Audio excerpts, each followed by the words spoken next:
Welcome to Board Ghost, a story broadcast with games as the engine.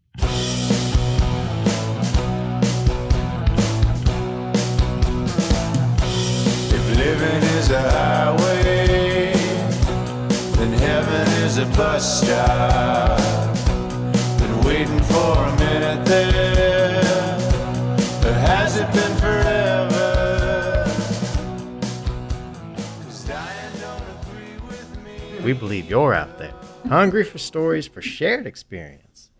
Can't see you, can't even hear you. We'll play for you. This night's offering is a continuation of our game of A Companion's Tale. To learn how we generate stories playing games from Companion's Tale, go check out our Companion's Tale rules primer.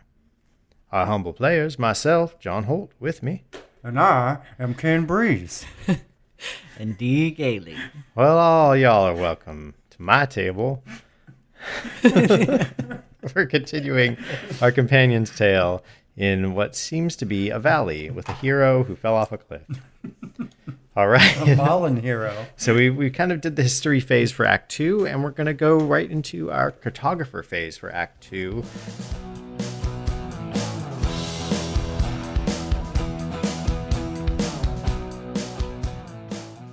The bees have erected the wall of wax to separate us from them. Every once in a while, might conduct raids and steal cattle instead of taxing, and have stopped providing honey to us. If you look closely, you may see skulls of dead bangers in the waxen wall as sort of a warning. So we got a wall of wax. All right, so Companion, you're up. I remember the day. It seemed so calm on the lake.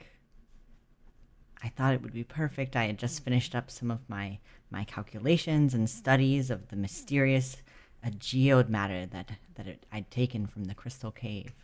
And I just wanted to go home. I was always afraid of crossing the lake in those ships. But, you know, the captain assured me everything would be fine. The day was clear. And hey, the hero was on board. The famous hero that everyone always talked about. Well, I'm embarrassed to say I was starstruck. I spent the whole time at the hero's side, just quizzing them constantly on their adventures. I'm afraid it wasn't my finest moment.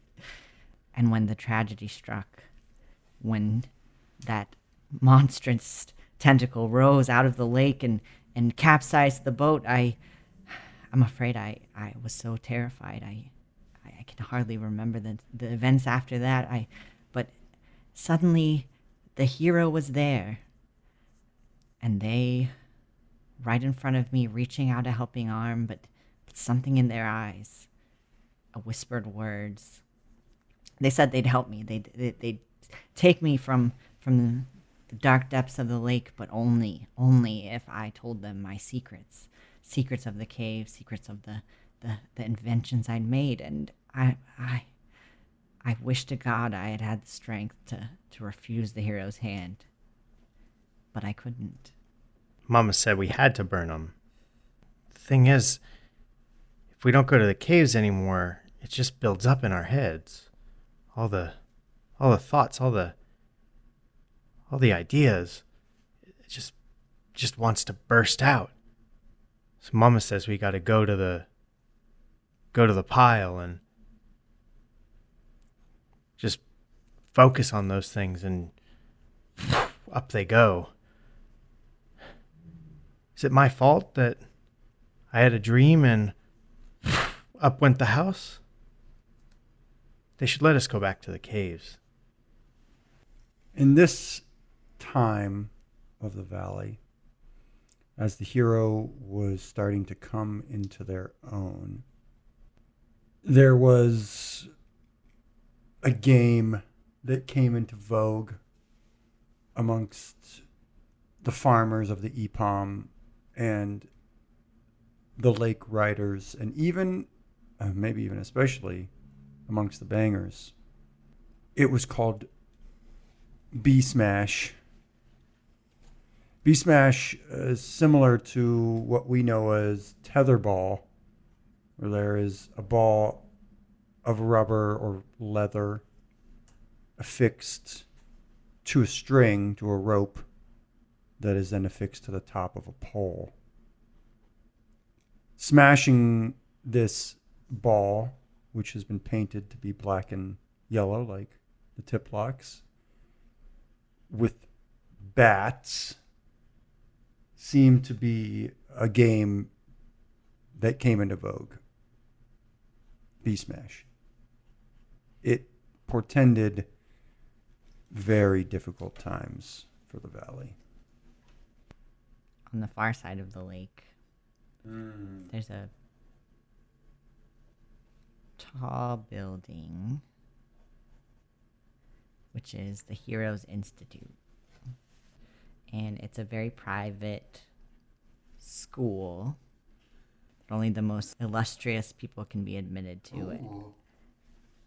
And it's whispered that there's a study of technology, of mystical arts, but all those who go are forbidden to speak of what happens inside. Secret Order. Mm-hmm. What's it called? The Heroes Institute. The Heroes Institute. Mm-hmm. I knew he was no good. The first time I even saw him, he was convincing my brother. The hero said, "Come on, we're going to go to the top. We're going to make it to the top of the cliffs and see what's beyond." This is before Skyward. This is when it was real dangerous. He killed my brother, as far as I'm concerned. And now they're saying that only the hero can save us, that the hero is the way forward. I can't believe they're going to give the hero the weapon.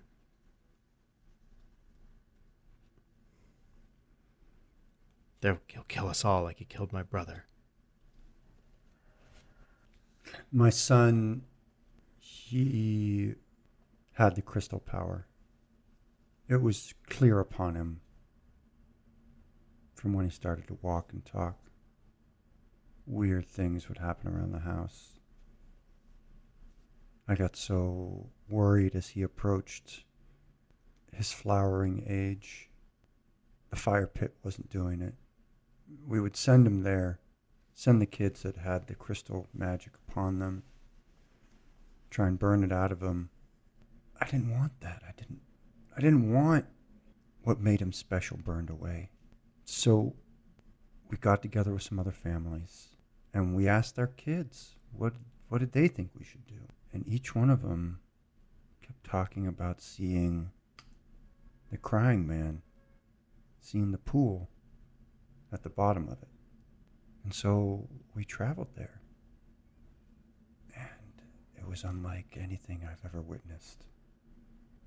My son came alive. We discovered something new. There's a lot of stories about the Shining City, but my favorite is the one that not a lot of people talk about. They talk about how everyone, from kids to adults to the oldest folks in the bunch, they can all do magic. If they want, they can move their hands and make a colorful light show or make fire spit out from the tips of their fingers. Some people can even just magic up food and water and music whenever they want. And when they talk about how the people in that shining city would get together, it was always so happy. They'd make festivals and parties and just everyone would be laughing, enjoying the creativity and the sounds and the sights. And it always sounded so nice. That's my favorite story of the Shining City. All right, so now we rotate. The top of Skyward, colorful flags were unfurled. And when we went up there, we saw a series of tent market stalls, a tent market of fantastic goods from distant lands. I was taught at the Hero Institute,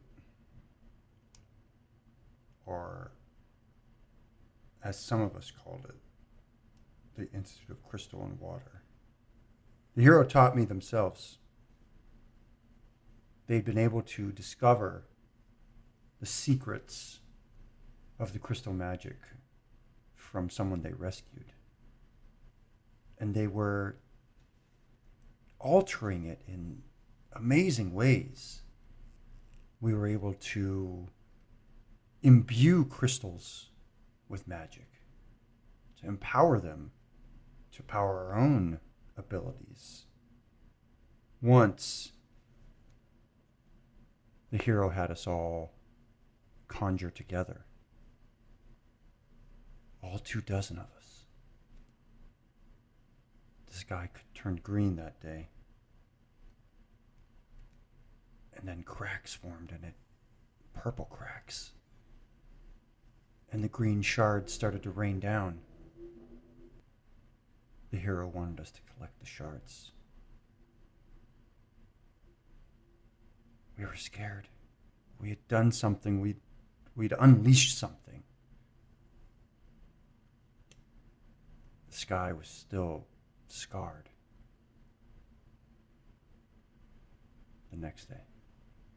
But we set out to find the shards. For they'd formed a great shard field. So if anyone happens to venture out toward the site of the Tiplock bees and the massacre, everyone was warned not to go there. But if you happen to sneak around, you'd probably notice that big old wall of wax, well, it just kept getting bigger and bigger and taller and taller. And then it was almost like there was little buildings coming out of it, like little holes that got bigger and bigger, and the buzzing got louder and louder. Man, if you weren't careful, if you got too close, some things came out of those holes. And they weren't of this world. There's a saying, and you hear it in the markets, especially the older guys. The ones who used to trade in honey. They're trying to find a new market for their cattle, and try to find recipes that don't require honey or wax or any of that. They get pretty gruff, and there's a phrase, the kids started using it too. It basically means like, hey, what are you doing? Stay out of my business. But, so somebody would go up and be like, hey, where'd you get that from? And somebody'd say that one of these old merchants would go, it's none of your beeswax. So that's what's been going around, beeswax. All right, so that is the end of Act 2. So now we go to the biographer phase. Biographer phase. Some people are just spoilers, They can't help to see people be successful or happy. And I once met the Nemesis in a bar. We shared a drink even. I lost someone in those climbs. But with the Nemesis, there was something more than that. They were driven by vengeance. Yeah, we all lose people. Bad things happen. But the hero was doing good. They were going to help us defeat the Tiplocks. They were forming new ways and new technology for us to use. The valley was getting smaller. And we were going to have to make sure we could carve out what we needed. Nemesis wasn't helping with that. The first time the rescued fell in the water, they should just let him drown. I mean, seriously, how many times does that guy have to get pulled out of the water? It's probably like how many lives have been risked trying to save this guy? We almost lost the hero because this guy decided he was going to go be clumsy near water again. It's like, if you can't swim, don't live by the lake. Don't go on boats on the lake. Don't go stand in the water in the lake if you can't swim. I mean, he should be called the Drowned. Oh my God, the Protege. You know what? I actually went to school with her. I was there at the Heroes Institute. She was so annoying. The hero says this. The hero says that. Like, she was like the hero's parrot. You know, they even dressed alike. The Protege would, you know, cut their hair the same way. They had the same boots. But, you know, after that shard incident, they didn't sound so confident anymore. Maybe the hero wasn't looking as good in that Protege's eyes. Still kept their hair the same, though. What freaks. All the themes that we've used before are going to kind of recur. And so now we're going to go into Act 3. And Act 3, we don't make new companions in this act. We kind of use the ones we've got. So this is the defining series events or shining moment, possibly. This is not one that this game doesn't have to have like clean conclusions. It's more about the tale we tell. But we'll start by going into our historian phase. Wrath. Right. Once a judge's wrath exceeded the slight.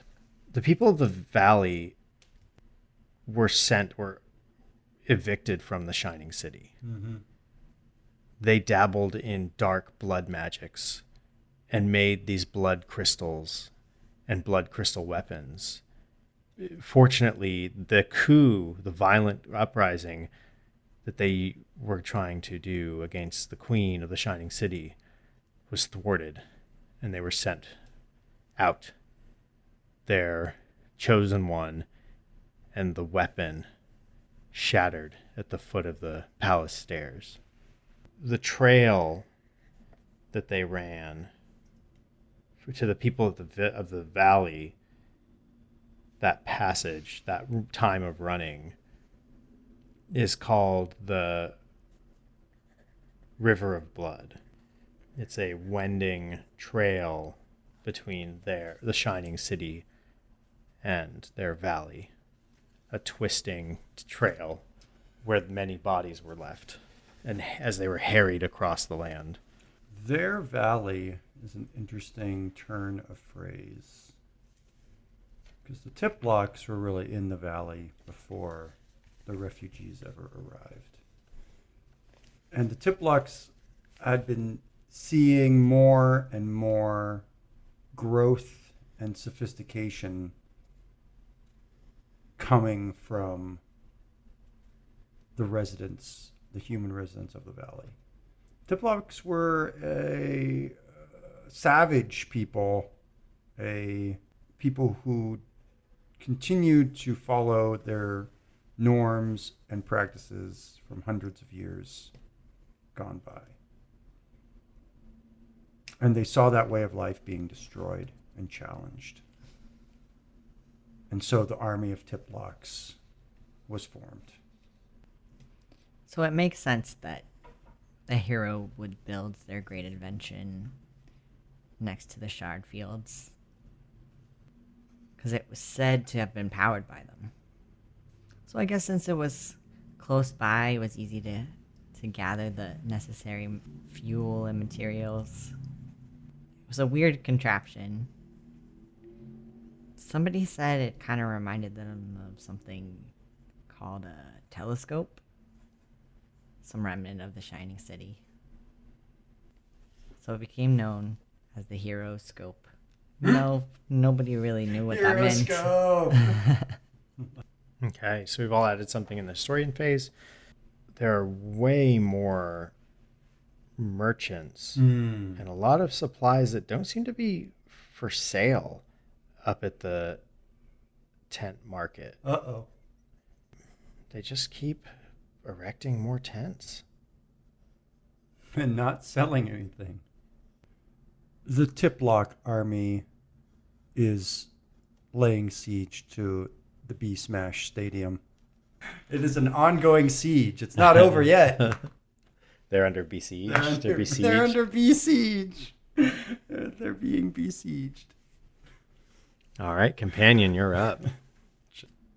I had seen the tragedy of the fall of the hero, and I never forgave myself for not speaking up more, for not stopping them from that folly of trying to climb the cliffs. But I kept to myself as the hero grew and changed. I kept to my books. I stayed in the town, and every year I felt a little older, a little more tired. I saw the changes going on in the village and around, the savagery of the fighting and the almost greed of intellect driving the hero. And one night I had a dream again. In the dream, I saw what was to happen. The hero's grand plan to take over the bee army, to use those green crystals through magic or technology, I don't know, and just change their minds, bend their will. But in my dream, I saw ruin, destruction. I told the hero, I went to them, and I begged them not to do it, not to make the machine, not to power it, not to change our way of life. And they laughed at me. But I knew the horrors that would befall us. Bzz, bzz, bzz, bzz, bzz, bzz, bzz, bzz, bzz,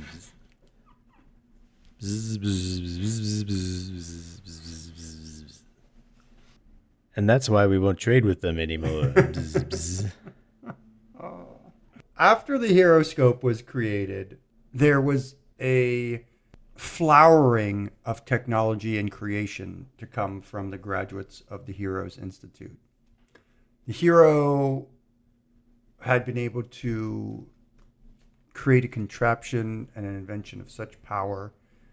They were able to view the wall of wax and the bee army from afar and plan.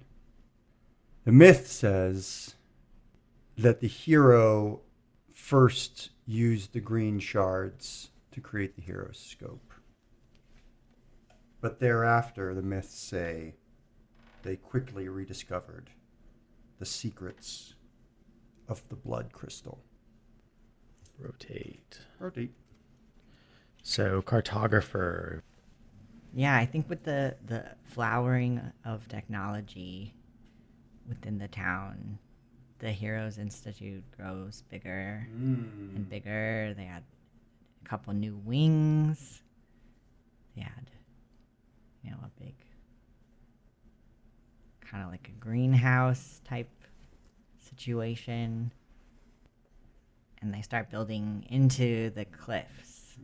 And now it's not so secret anymore what they've been doing with all their technology.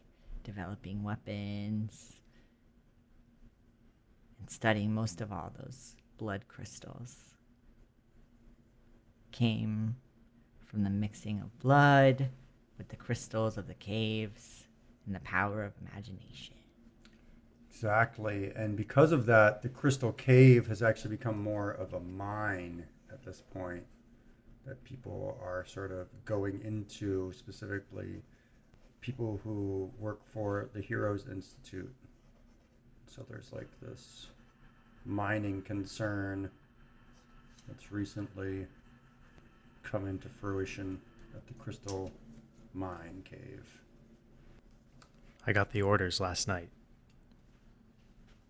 Finally, the spy eye have been activated. But is it too soon or too late? I crept into where the hero sleeps, their chambers, at their desk, amongst all the tools of invention, amongst all their ideas for war. It would have been so easy, so many sharp things around. but I look off to the constant buzzing in the sky and know that the triplock could swarm from this valley and harm even those my brethren of the Shining City. What should I do? At what point, when will the weapons turn from the triplock to my people who amass on the cliffs above? I raised a knife, but I hesitated. I'll have to wait for another time to strike. We'd been manning the wall of the Beast Smasher Stadium, waiting for the next attack. And it was the weirdest thing. They started flying over, but not in their normal pattern. They didn't come after us. They didn't dive bomb us. We weren't being impaled or covered in sticky goo. They weren't dropping rocks on us. They were flying in this sort of wedge formation. And I was like, what are they doing? They're just flying over us? And as I started to fly around, I realized there are people on those bees. There are people riding those bees. And I knew something had changed. So it turned out the hero's technology worked. The green crystals, the mind control, those bees were docile as horses. Around the same size as horses, too. And with that hero's technology, the tiplocks became like the sort of the cavalry, you know? The hero, he was massing an army, enlisting soldiers, and those soldiers, I tell you what, they'd ride those bees right around. They kind of came to be known as the Bumble Riders. Not everyone was a fan of them, though, so sometimes if, you know, they were trying to be a little derogatory, the nickname was Bumblers. Those heroes, Bumblers. Rotate.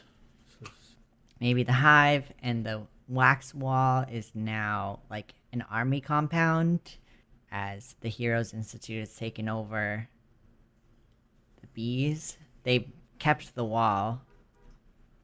So now it's the hero's army. Yep. So they kept the wall. That's and they call it the Tiplock Barracks.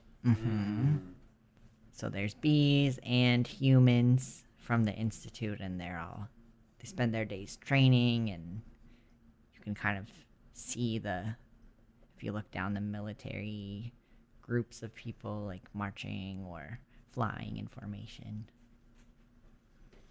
I'd been the hero's patron since they were young, since their first fall, since they doubted themselves. But I saw something in them, and I was right. I bankrolled the beginning of the Heroes Institute and ran it for years. We were very successful. I was worried at first when the students shattered the sky, but I came to understand it was for the best. It was for what the hero was really doing, what we all had really been doing, finding a way back to the Shining City, to besiege it if necessary. I am so proud of the hero. The bee riders, the bumblers, the blood weapons, the blood shards we'd been creating, and we were ready. We were ready to take on the Shining City. But we never realized the knife was already in our backs. Everything we had planned for would stand on a knife's edge. So I think no one really noticed. Maybe one or two folks, but as that army of bees got bigger and bigger, so did that gathering of tents way up high on the top of the cliff. The colors of the tents, it took a fair eye to see, but it was pretty spectacular. And every day, more and more of them appearing. There's a hard group of people that work in the crystal mines. They've been coming up with some pretty fantastic music to kind of drive their hammers and their picks with. It's a treat to see people sweating that hard and doing real work and still finding joy raising their voices together and the rhythmic sort of pounding. And the way the picks ring off of the crystal caverns as they hollow it out, and the screams as more blood is spilled to feed the crystals, it's a cacophony. It's beautiful. It's probably the most spiritual music you'll ever hear. It's really amazing. I cannot recommend enough going to a crystal concert. All right, so we've done full rotation again? Yeah. All right, so now we're going to go to the biographer phase for Act 3, where we can throw our last bit of shade. I got one to start off, though. Listen, you've read my colleagues. You've read their treatises.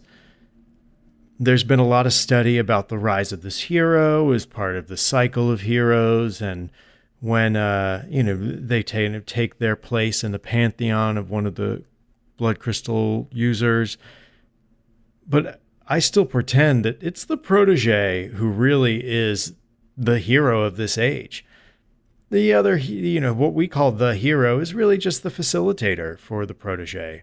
They're the one who should be getting all the credit. They're the one who really, I'd say, did all the hard work. What did our hero do? Fall off a cliff and not die? Sure, not everyone can do that, but come on. Protege pretty much carried water for the hero.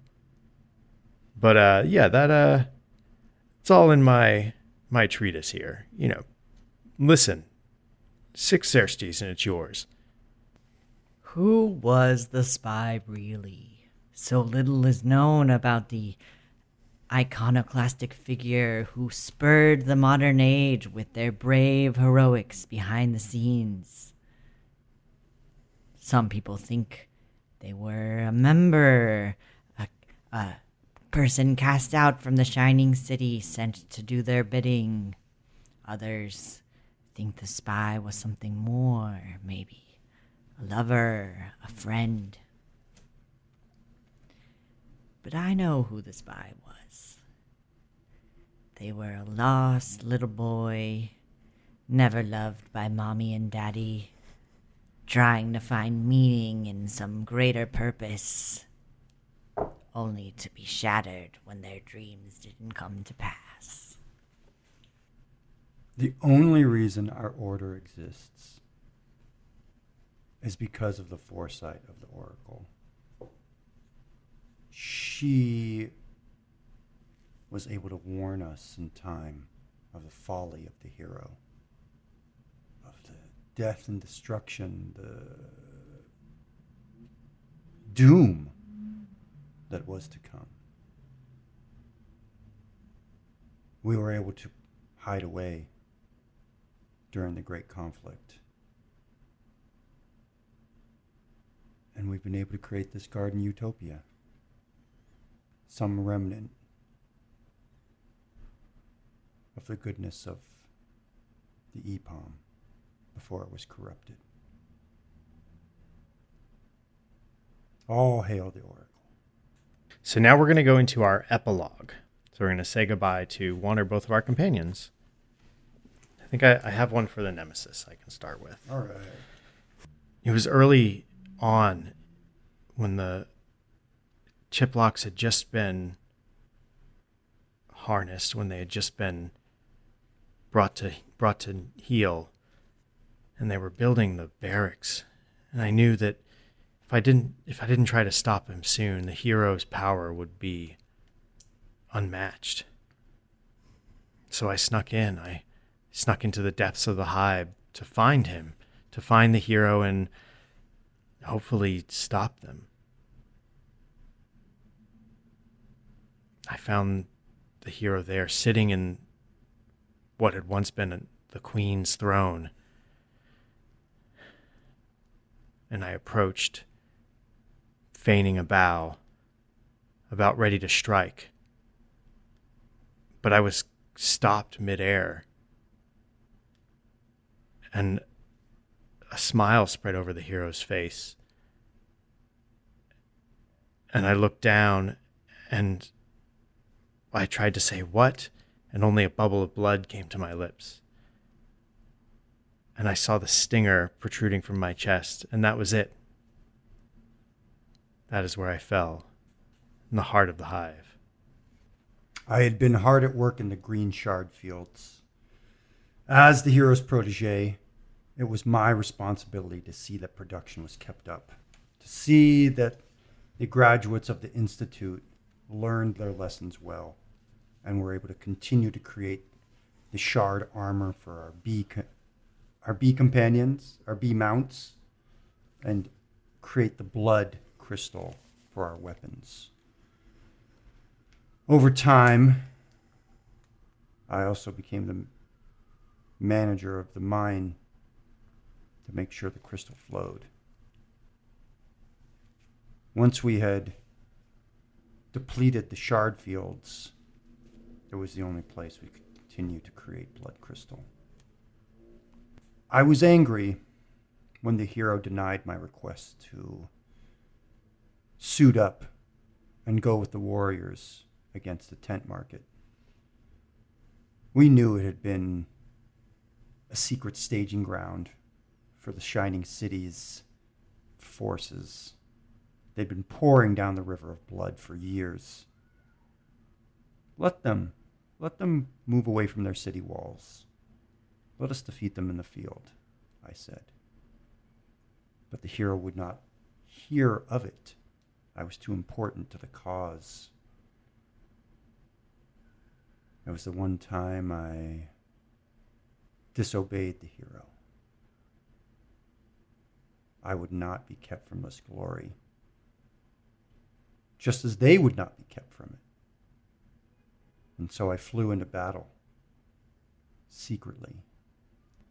The weapons the Shining City brought to bear were unlike any we had anticipated. But the blood crystals repelled them, and their meager defenses fell as their blood boiled. Something was unleashed that day, and I saw the sky turn green, the same as it had done years ago. And I wanted more.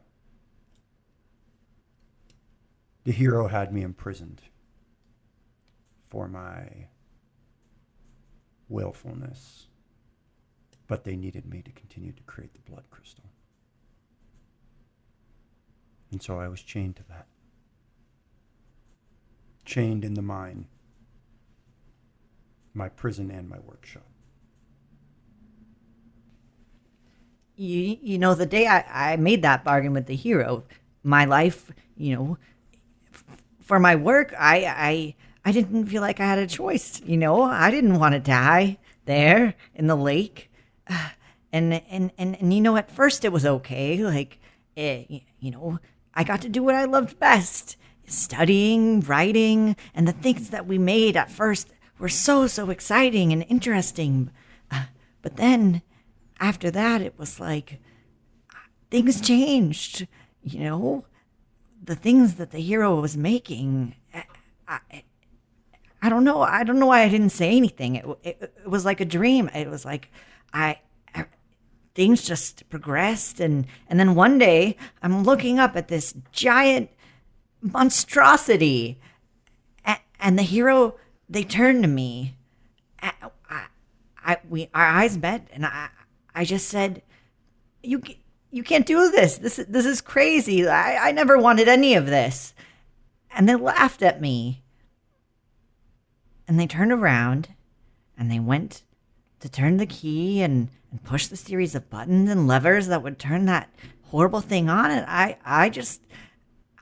couldn't stay there anymore. And I ran. I admitted I ran away.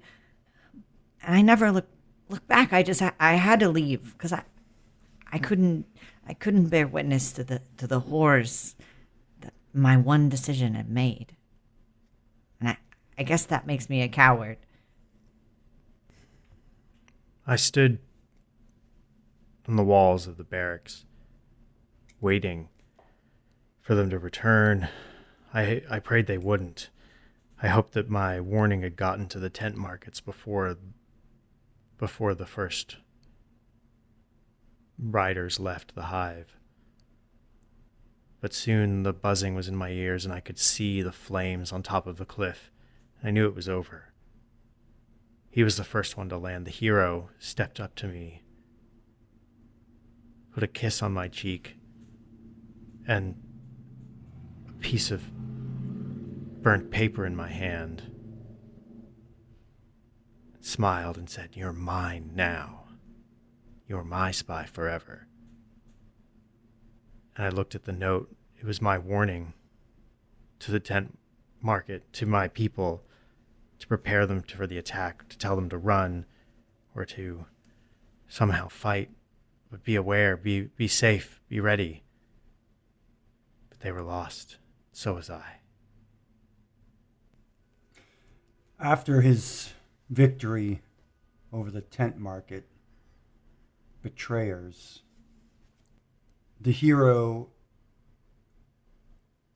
thanked me for everything that I had done for them. All the support, all the energy, all the resources.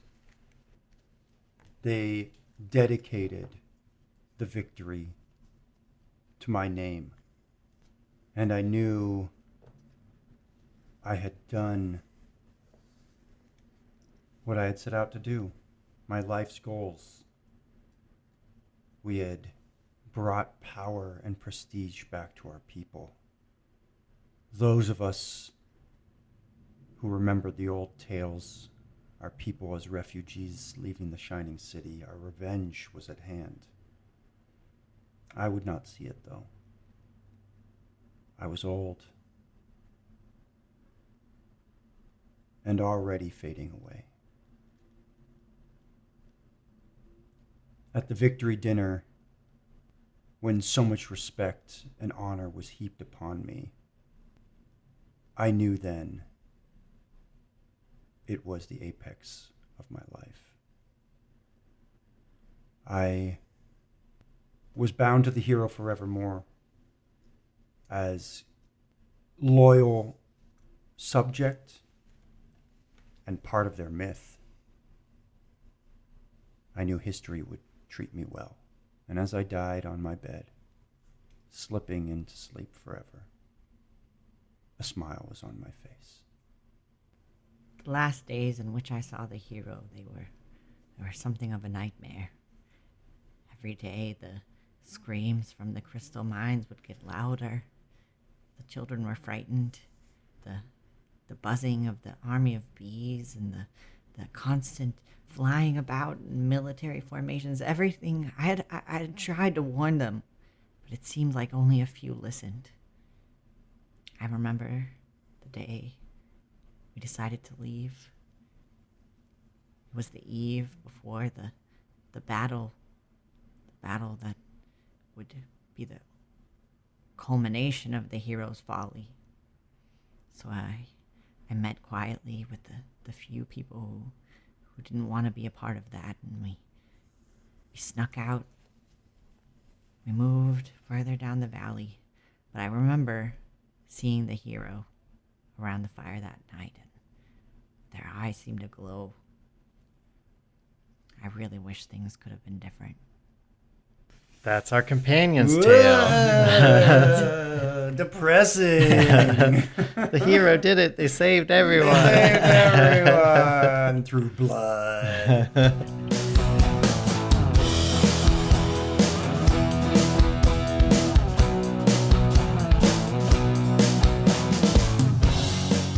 With that, our story ends. We will continue with a new tale to spin to dare to entertain. I was one of your players, John Holt. You can find me on Twitter at Lord Joho and on Instagram at board_ghost. Ken, where can people find you? Board Ghosts, find me at Berling's Beard, BERLINGS Beard on Twitter and Instagram. I'm Ken Breese, a RPG creative, content creator, and GM for hire in the New York City area. So if you're looking for someone to run some games, please do contact me. All right. And D, where can people find you? And I'm D. Gailey. You can find me on Twitter, MXNURD, and we can chat about games and DMing and all kinds of cool stuff. All right. Well, thank you both for playing Companion's Tale. This game's pretty sweet. Yeah. Very fun. Very cool. Yeah. My first time playing this. All right. So that's our tale. To find out more about the engine and players in our story, go check out boardghost.com or follow us on Twitter at BoardGhostWorld. Shout out through the ether if you have desires we can fulfill. I'd like to thank Pat Couples for our theme song and interlude music. You can find more about Pat at patcouples.tumblr.com or on his band's website, hotelsandhighways.com. If you're not alone in the void, share our stories. The more they're consumed, the truer they become.